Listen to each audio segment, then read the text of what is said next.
Oh, what a noise, what a reception here in Philadelphia.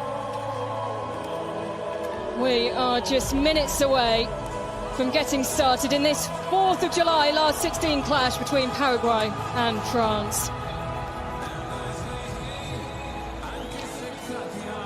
Well, former US Olympic captain Brian Dunseth, what will Paraguay need to do today to stop this so far unstoppable force of France? Well, they've got to continue to build the momentum and the self-belief after pushing aside Germany in the previous round. Obvious defensive, pragmatic approach, but for France, they've been electric from the start of the tournament, scored multiple goals in every match so far. So consistency in France's attackers. The challenge is moving around a Paraguayan low block out of a comfortable defensive shape. But today, Ellen, it's extreme heat. It's heavy influence of tactics. It's substitution patterns, fatigue management, and maybe most importantly, the margins of sports science. Yeah, absolutely. It's something that both managers was asked about in the pre-match press conferences, and particularly Didier Deschamps was asked in detail about the lengths that his side may go to today. He didn't want to give too much away, but did say that he was in the USA for the Club World Cup last year with his assistant coach, and they've taken so many learnings from that tournament. Sweltering heat here in Philadelphia.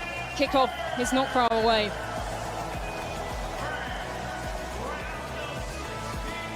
Well, here's a look at the refereeing team for this game. Tantashev is the refereeing all-on-field team from Uzbekistan. He was the man in the middle for 2 group stage games, and this is his first appearance in the knockout stages in what is his first World Cup. Watching away in Dallas, Juan Lara is the VAR tonight.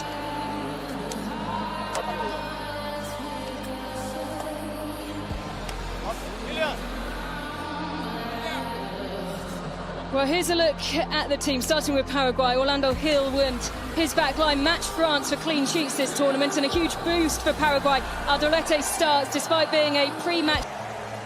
Oh, what a noise, what a reception here in Philadelphia. We are just minutes away from getting started in this 4th of July last 16 clash between Paraguay and France. Well, former US Olympic captain Brian Dunseth, what will Paraguay need to do today to stop this so far unstoppable? The backline is unchanged, but in front of them, Manu Kone comes in for Chouameni, who has picked up a thigh injury. France boasts a terrifying and unchanged front line, who are eyeing up records left, right and centre. Michael Olise has 5 assists so far this tournament. One more would equal Pelé's record in a single tournament. Kylian Mbappé is second in the race for the Golden Boot, just 1 goal behind Messi.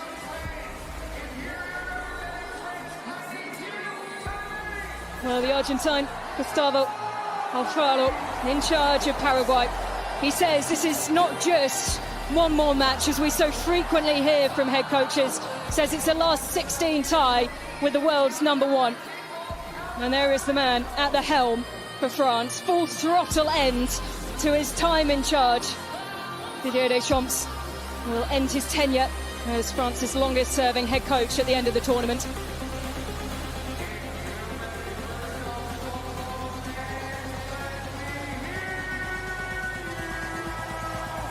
Not an empty seat in the house in Philadelphia. What a sight this is. Oh, what a noise, what a reception here in Philadelphia. We are just minutes away from getting started in this 4th of July last 16 clash between Paraguay and France. World Cup match, and it's Paraguay and France who clash for a place in the quarterfinals and a tie with Morocco. Mr. Villemans' feet. Now Mbappé. Well, again, though, He'll be so happy with this France. Ball over the top.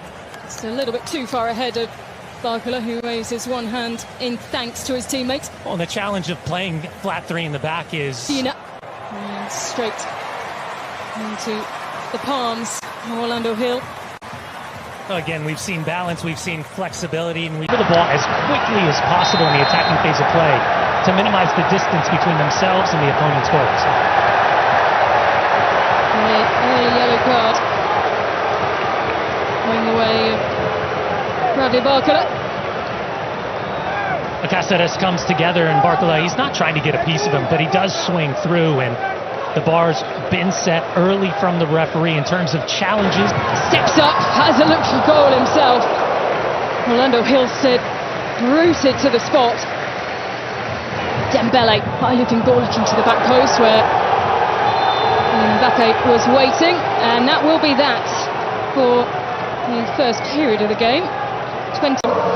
Paraguay have had a handful of runs forward, breaking out of their own half, but unable to create anything really of use. And as much as France have had the possession, it was just before that hydration break that we saw our first shot of the game. So here, the chance may open up, it pings off the boots of Upamecano and then sent out wide. There's Diego Gomez. Almiron goes down, nothing given. Now play will be stopped. Tees something up there. The header almost there from Kylian Mbappé was in a perfect position. Just couldn't quite connect. And it looked like it might have been Velasquez who comes through, check from the back shoulder, and Rabiot goes from distance and fires into the crowd. This tournament, no one behind has hit the back of the net, although Rabiot did provide an assist against Senegal. Well, there's nothing more frustrating as a centre-back when a floating ball from Diego Gomez and into the arms of Mbappé. Tries to wrestle his way free, looks away the referee, and well, there's a handful of pushes there, and quick to react was the referee, but now he's in the middle of a large scuffle here, and even the goalkeeper has come over just to diffuse things, and that is somewhat helped from Orlando Hill, who was quick off his line to just calm things down. And it is Elise. Floating ball and not cleared, now it is, headed over the top. The strike is bouncing and straight into the arms of Orlando Hill. Well, France is wasting no time whatsoever. The moment they are awarded a... Mbappe's gone down. Off the ball challenge, and well, very quickly over to plead France's case is Dembele. Well, it's Galarza as he comes across the Mbappé. He's making this run. He's trying to get in front. It's a right arm that comes up. Take another look at the delivery.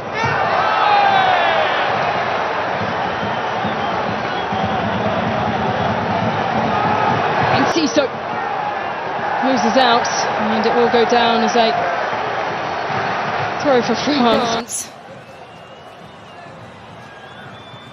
Will roll forward. It's a clever flick, but no one there to meet it, and that will be that for the first half.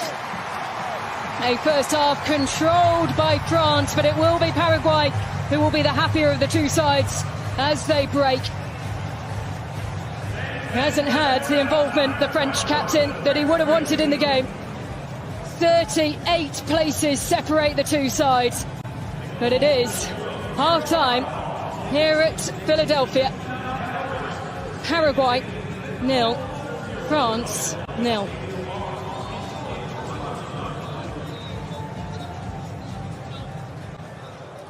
Well, Brian Dunseth, is that the first half that you expected in this clash, a divided clash between France and Paraguay? 38 places separate them in the FIFA rankings. Did you expect more from France? Well, I think the expectation was the style of play that we saw individually from both France and Paraguay. But for Paraguay, the most important thing was for them to get through this 45 minutes without conceding a goal. And again, it falls in alignment with their identity, which is simply results over aesthetics. Again, remember, 24% possession as they pushed aside Germany in the round of 32. For France, we talk about athleticism, we talk about star power, we talk about the freedom and fluidity to take the chances and interpret the space that the game gives them. That being said, Didier Deschamps has to be thinking about Desiree Doué and Ryan Cherki in particular to be impact players in this second half. Absolutely. You mentioned Desiree Doué. He was the man who came out to face the press yesterday, and he did say he knows his role. There's no hard feelings between him and Bradley Barcola. He knows that when he's required, when he's called upon, he will step up. And, well, at times, Julio Enciso has stepped up. He is, of course, a man who plays his football in France with Strasbourg. And out of all the 22 players on the pitch, he has played the most minutes in Ligue 1 this season. How long will he remain in the league? There is plenty of attention around the former Brighton man with regards to a move back to the Premier League. But all attention now on trying to find a way into the quarter-final of the World Cup here across Canada, the USA and Mexico. Nice cooling breeze just starting to ripple through the stadium, and that is most welcome. 37 degrees Celsius. It is the hottest ever World Cup match on record. And I think that's part of the challenge for both of these managers at this stage of the tournament and after the either early and deep or getting down to the inline for cutback balls. Well, free kick has been given away of Paraguay with Miguel Almiron down on the ground. A couple of good opportunities and goes again. But fires into a crowd of French fans behind the goal. Oh, he's begging the referee that there was a touch on the way through. As he comes Mbappé, huge chance, but he just takes his time. A touch too long.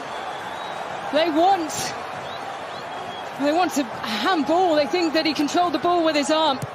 The corner's been taken quickly. France trying to catch out the Paraguay back line, firing into the side netting. Well, it was just absolute chaos ahead of that corner being taken. They were pleading ever so desperately. Caceres, I felt like Paraguay deserved something here. Let's take a look back. Yeah, and it goes all the way back. Mike Magnon, as he hits the side volley into space, that allows the defender. Chasing. Closely watched by Kunde. The ball had gone out of play.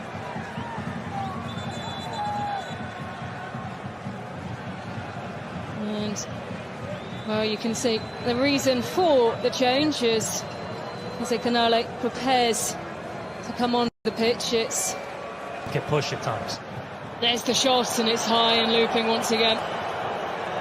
And Barcola, who's quick to nestle his head into the chest of his teammates, knows he needs to do better. And will we see changes coming soon for, well, Paraguay potentially first, as he signals that it's time to come off, and that will be a huge hit. Julio Enciso has been the big creative force. Arm from Saliba. You see him take the ball up to the corner, and now, well, that's taken it out of Miguel Almiron. That sprint out of his own half and bearing down towards goal. It was a strong hand to the penalty check, and he is going over to the screen. Well, the appeals were so loud from France, the players, the bench and the fans. And have the appeals been heard down in Dallas?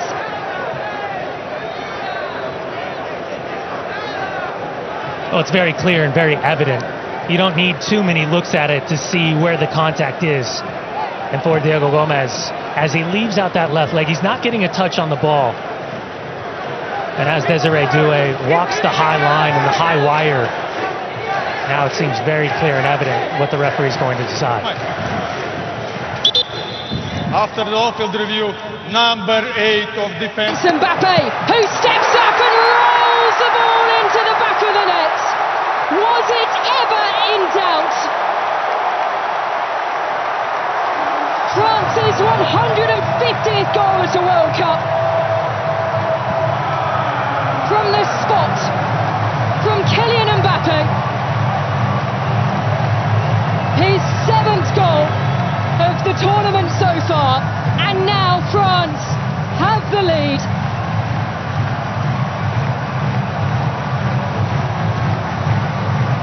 Well, the deception was Ousmane Dembélé standing over the penalty spot.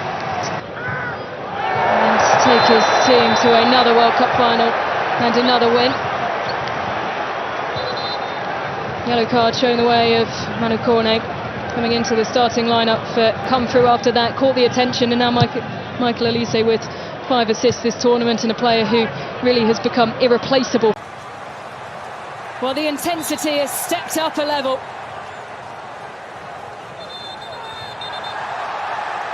And down forward, we are over the 10 additional minutes. They're not happy with the position of Mbappé, and it won't matter. The French machine does indeed march on.